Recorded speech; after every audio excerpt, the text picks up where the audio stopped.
Mən Məmmədzadə Aytaç. Bugün sizinlə yenilənmiş çərçivə sənədinə əlavə olunmuş təfəkkürün növləri haqqında danışacağıq. Bilirik ki, təfəkkürün 3 növü var: məntiqi, tənqidi, yaradıcı təfəkkür. Əlavə olunan təfəkkürün yeni növləri abstrakt, analitik, praktik və produktivdir. Abstrakt təfəkkür nədir? Abstrakt təfəkkür mücərrəddir. Yəni gözlə görünməyən, əllə tutula bilməyən anlayışlardır. Abstrakt təfəkkürün özündə hər hansı bir gizli sirri müəyyən olunmaqdır. Məsələn, bax biz hər hansı nələrisə bağlı qalmadan simvoldur, rəqəmlərdir, ideyaları işlədirik. Amma biz onların nə mənada işləndiyini, necə ifadə elədiyimiz abstrakt təfəkkürdür. Məsəl üçün, bax sevgi, ədalət sözləri olsun. Sevgi, ədalət sözləri, yəni biz onu ağlımızda canlandıra bilmirik. Amma onların nə olduğu, anlayışların mahiyyətini dərk eləməyimiz bu abstrakt düşüncədir. Adi məsələn, riyazi tənliklər olsun. Məsəl üçün, tutaq ki, x plus y bərabərdir z.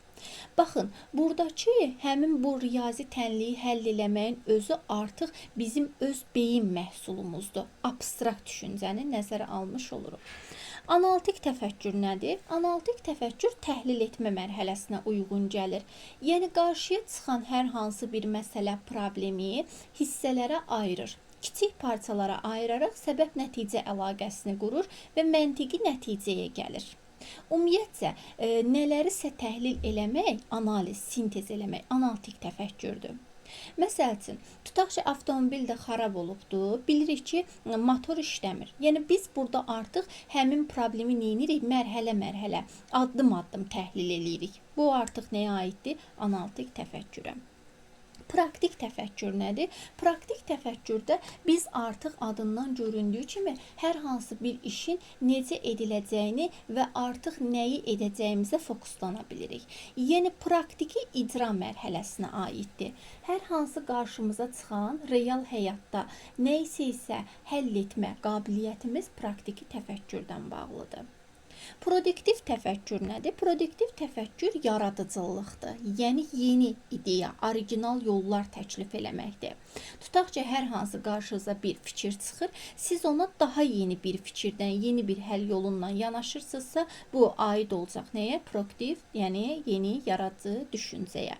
İndi mən burada qısa testlər yazmışam. Gəlin baxaq, daha rahat başa düşəsiz deyə. Deyir ki, burada mücərrəd anlayışlar və simvollar üzərində düşünmə. Biz dedik ki, mücərrəd anlayışdır, simvollardır. Yəni, beynimizdə gözümüzdən görmədiyimiz, əlimizlə tutulmayan anlayışlar nədir? Abstrakt düşüncədir. İkinci sualda, məlumatı hissələrə ayıraraq səbəb-nəticə əlaqəsini qurmaq. Dedik ki, hissə-hissə ayırıb bölməyimiz hansıdır? Analitik təfəkkürdür. Üçüncüdə, müəllim dərs zamanı yaranan problemi real şəraitə uyğun üsulla həll edir.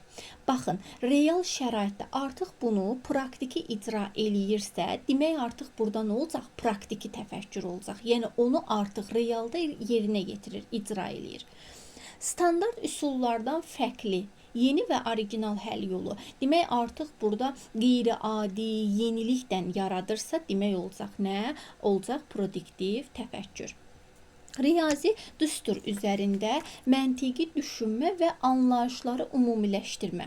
Yenə də bir düsturdur. Yəni, orada mücərrəd bir anlayış var. Onu özünüz tapırsınız, çıxarırsınız. Nələrisə, yəni gözünüzdən görmürsünüz. Realınızda nə isə canlandırırsınızsa, demək artıq burada nədir? Mücərrəd anlayışlar üzərində qurulan hər hansı bir sirrin özünü ortaya çıxartmaq abstrakt düşüncədir.